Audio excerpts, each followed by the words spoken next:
नमस्कार. स्वामी समर्थ अनुभूती या चॅनल मध्ये आपलं मनापासून स्वागत आहे. श्री स्वामी समर्थ. स्वामी भक्त हो. आज एका ताईने आपल्याला अतिशय सुंदर असा अनुभव शेअर केलेला आहे.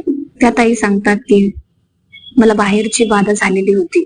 माझ्यासोबत वाईट शक्ती असताना मला समजत नव्हतं की मला असं का होतंय किंवा मला बाहेरची बाधा जडलेली आहे. पण जेव्हा मी स्वामींच्या सेवेत आले, स्वामींची सेवा करायला लागले, तेव्हा मला इतका त्रास व्हायचा, खूप त्रास व्हायचा. अक्षरशः म्हणजे माझं कोणासोबत पटतही नव्हतं. मला सतत उदास उदास असल्यासारखं वाटायचं. म्हणजे मला कळत नव्हतं नेमकं काय होतंय ते. तर असंच त्यांनी केंद्र दादांकडून सेवा घेतली. त्या बाबतीमध्ये वाईट शक्तीचा प्रभाव याच्यावरती सेवा घेतली. त्यांनी ती सेवा सुरू केली आणि असाच त्यांचा अनुभव आहे. तो अनुभव तुम्ही शेवटपर्यंत ऐका.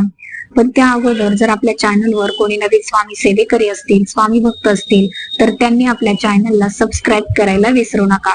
तर चला मग ताईंच्या अनुभवाला सुरुवात करूया. ताई सांगतात की मला जबरदस्त बाहेरची बाधा झालेली होती. म्हणजे मी अक्षरशः स्वामींच्या समोर जर तास जर बसले असेल तर एका तासामध्ये माझं काहीच सेवा व्हायची नाही. इतका त्रास व्हायचा की अक्षरशः जी वाईट शक्ती होती ती मला म्हणायची की तू उठ, ही सेवा करू नकोस, तू उठ, ती सेवा करू नकोस. म्हणजे कसं असतं, जेव्हा आपल्या मनामध्ये आपल्यासोबत जर एखादी वाईट शक्ती असते, ती वाईट शक्ती आपण जर एखादं चांगलं काम करायला जात असो तर त्या चांगल्या कामाला ती खूप अडथळे आणत असते. म्हणजे चांगलं काम होऊच देत नाही.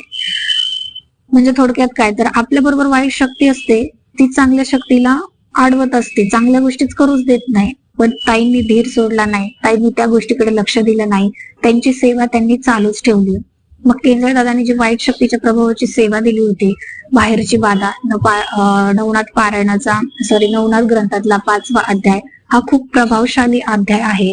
तो अध्याय जर वाचला, रोज तुम्ही जर तो अध्याय वाचला तर तुमच्या आयुष्यामध्ये म्हणजे तुम्हाला कसलीही वाईट बाधा असू द्या, कसलीही वाईट शक्ती असू द्या, किंवा कोणी काही नजरदोष केलेला असू द्या, त्या अध्यायाने पूर्णपणे नाहीसा होतो. कारण तो अध्याय साक्षात नवनाथ महाराजांनी आपल्या बाहेरच्या बाधेसाठीच दिलेला आहे. की जो कोणी भक्त, जो कोणी सेवेकरी हा अध्याय वाचेल, त्याची आडापिडा म्हणा किंवा बाहेरची बाधा नक्की दूर होऊन जाईल.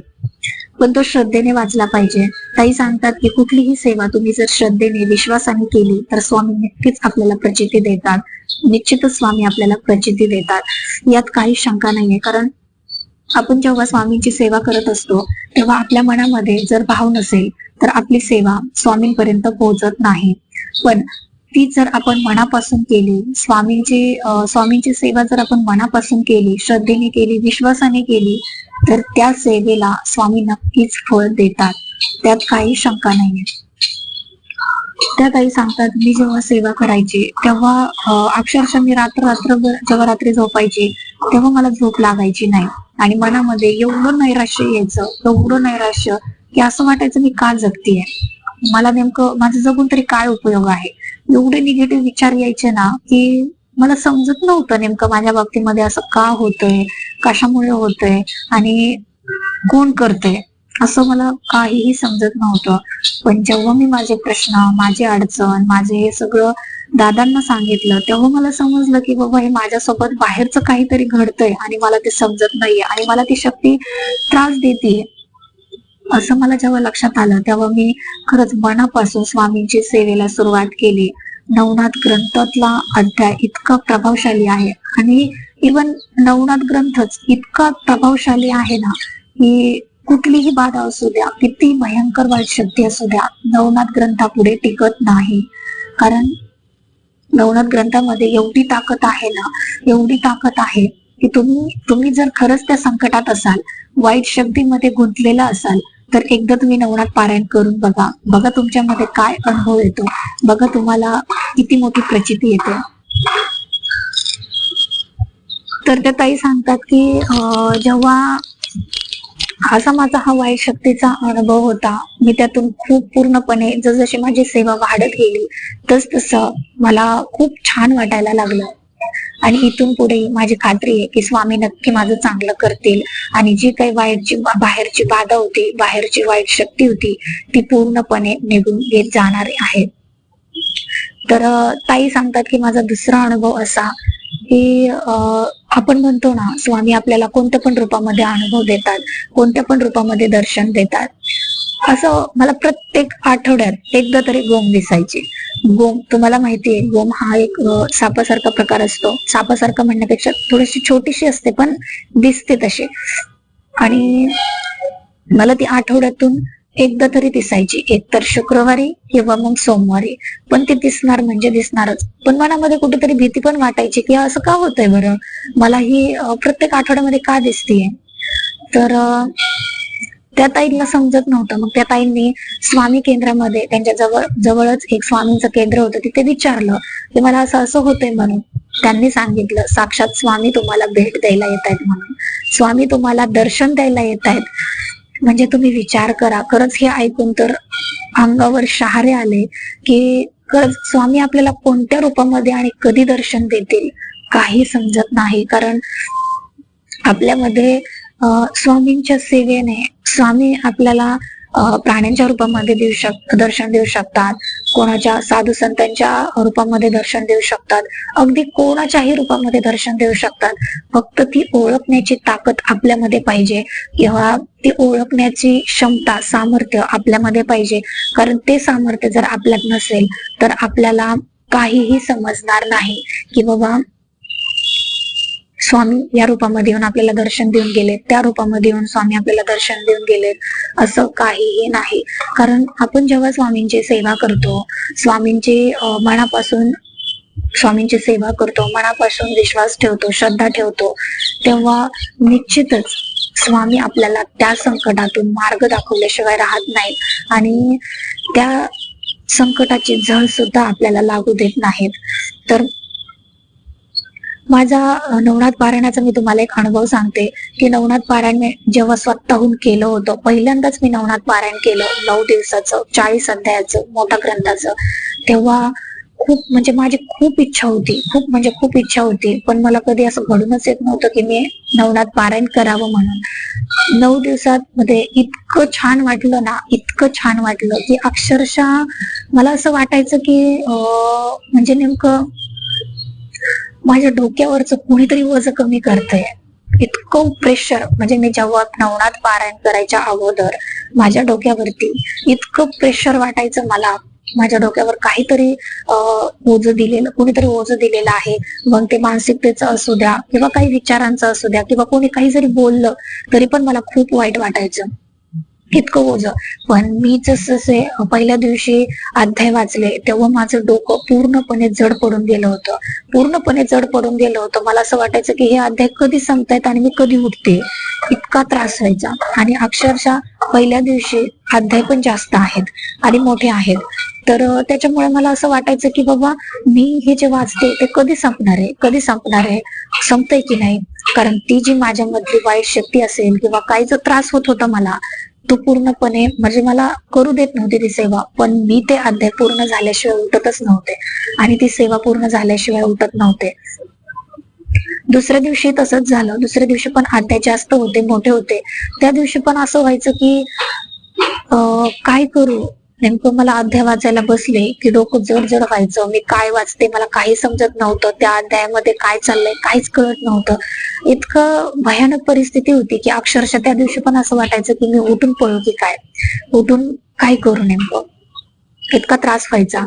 आणि मग मी 9 दिवस काहीच नाही, डायरेक्ट असंच म्हणजे दुसरा दिवस झाला, तिसरा झाला, चौथा झाला, 5वा झाला, 6वा झाला, 7वा झाला, 8वाही झाला. 8 दिवस असे पूर्णपणे पार पडले आणि त्यात माझी डेट आलेली होती. म्हणजे जे काही मासिक धर्म होता तो माझा जवळ आलेला होता. आणि मी नवनाथ महाराजांना, स्वामी महाराजांना एकच प्रार्थना करायचे की स्वामी महाराज, नवनाथ महाराज, तुम्ही माझा मासिक धर्म मध्ये येऊन देऊ नका. मी एकटी सगळं काही करायला तयार आहे. म्हणजे अध्याय वाचून पारायण पूर्ण करेल, उद्यापनाला जे काही पदार्थ बनवले जातात किंवा स्वयंपाक असतो, नैवेद्य असतो, तो मी सगळं एकटी करेल. फक्त माझा मासिक धर्म मध्ये येऊन देऊ नका. आणि काय आश्चर्य व्हावं, तर 9वा दिवस आला. 9व्या दिवशी आज सकाळी अध्याय वाचून घेतले. अध्याय वाचल्याबरोबर त्या दिवशीच आपल्याला म्हणजे तुम्हाला माहिती की आता नवनाथ पारायणाला पदार्थ किती असतात, किती किती किती प्रकारचे आयटम बनवावे लागतात, तेवढे सगळे मी बनवले आणि 12च्या आत आरती करून घेतली. म्हणजे 12च्या आतमध्ये नैवेद्य दाखवला, आरती करून घेतली. आणि काय चमत्कार व्हावा, त्या मला मुलं भेटत नव्हती. म्हणजे 9 बालक आपण जीव घालायचे असतात त्या दिवशी, तर 9 बालक भेटत नव्हती. पण असेच मी चौकशी करायला गेले की बाबा त्या एरियामध्ये तेवढी छोटी छोटी मुलं आहेत का. मी आईला लावलेलं, म्हणजे माझ्या मम्मीला मी विचारायला लावलं की बाबा कोणी आहेत का आपल्या जवळचे ओळखीचे मुलं. तर माझी मम्मी विचारायला गेली, तेव्हा तिथल्यांनी सांगितलं कोणीच नाही, आम्ही नाही लावू शकत असं. पण काय चमत्कार व्हावा, आमच्या ओळखीतल्या एक सिस्टर होत्या आणि त्यांच्या भरपूर ओळखी होत्या. आता सिस्टर नर्स सिस्टर म्हणल्यावरती त्यांच्या भरपूर ओळखी राहणार, कारण त्यांना घरोघरी जाऊन त्या लहान मुलांना चेक करायचं असतं. त्याच्यामुळे त्यांच्या ओळखी भरपूर होत्या. आणि अर्थातच त्यांचा मुलगाही एक छोटा होता, 4थी 5वीला, तो पण म्हणजे तो येऊ शकत होता जेवायला. मग त्या म्हणल्या तुम्ही काळजी करू नका, तुम्हाला कधी पाहिजेत मुलं. तर मी म्हणलं उद्याच पाहिजेत, म्हणजे मला 9व्या दिवशी उद्यापन करायचं होतं. त्या दिवशी मला ते मुलं लागत होते, बालक लागत होते. तर त्या बोलल्या ताई तुम्ही काळजी करू नका, मी फक्त तुम्हाला किती वाजता लागतात ते सांगा, मी त्या टायमापर्यंत ते मुलं पोहोच करते म्हणून. तर त्या ताई सांगतात, मला इतकं छान वाटलं ना. तर त्या ताई बोलल्या तुम्ही काळजी करू नका, मी बरोबर त्या मुलांना तुमच्यापर्यंत पाठवते म्हणून. मला त्या दिवशी एवढं छान वाटलं की म्हटलं बाबा काहींना 9 मुलं भेटत नाहीत, बालक भेटत नाही जीव घालायला. आणि मला अक्षरशः स्वतःहून त्या ताई म्हणल्या की तुम्ही काळजी करू नका, मी तुम्हाला 9 मुलं टायमिंगला आणून देते. आणि काय चमत्कार व्हावा, माझी आरती होती की नाही तोपर्यंत माझी आरती झाली. मी ताईंना फोन केला की ताई मला आता मुलं जीव घालायचे. तर त्या ताईंनी त्या मुलांना पाठवून दिलं आणि मी त्या 9 मुलांना पहिले त्यांनी हातपाय धुतले, फ्रेश झाले. त्याच्यानंतर मी त्यांना त्यांची पूजा केली. अर्थातच ते 9 बालक म्हणजे 9 नाथ होते, माझ्यासाठी ते 9 नाथ होते. त्यांची मी पूजा केली, त्यांना म्हणजे ताट वाढले, सगळ्यांना जेवण दिलं. त्याच्यानंतर दक्षिणा ठेवल्या. छोटे मुलं होते त्याच्यामुळे मी कॅडबरी दिली. परत त्यांच्या वस्त्र आणि टोपी देऊन त्यांचे यथाशक्ती जेवढं मला करता येईल ना तेवढं मी त्यांचं केलं. आणि हे सगळं मला मदत करायला कोणी सुद्धा नव्हतं, मी सगळं एकटीने केलं. माझी मम्मी होती, पण माझ्या मम्मीला पण त्या दिवशी मासिक धर्म आला. बघा ना, माझी स्वामींनी, नवनाथ महाराजांनी कशी परीक्षा घेतली. ज्या दिवशी माझं उद्यापन होतं त्याच दिवशी माझ्या मम्मीला मासिक धर्म आला. मग हे सगळं मी फक्त एकच प्रार्थना करायची, बाकीचे कोणी मला मदतीला नाही आले तरी माझा मासिक धर्म मध्ये देऊ नका, मी सगळं करायला तयार आहे. आणि हे सगळं करून घेणारे फक्त आणि फक्त नवनाथ महाराज होते, स्वामी महाराज होते. आणि त्यात मी तर पाहिला हा ताईंचा अनुभव अतिशय सुंदर असा अनुभव होता. हा अनुभव तुम्हाला आवडला असेल तर आपल्या चॅनलला लाईक, शेअर आणि सबस्क्राईब करायला विसरू नका. तर भेटूया अशाच एका नवीन अनुभवासोबत. तोपर्यंत सर्वांना श्री स्वामी समर्थ. धन्यवाद.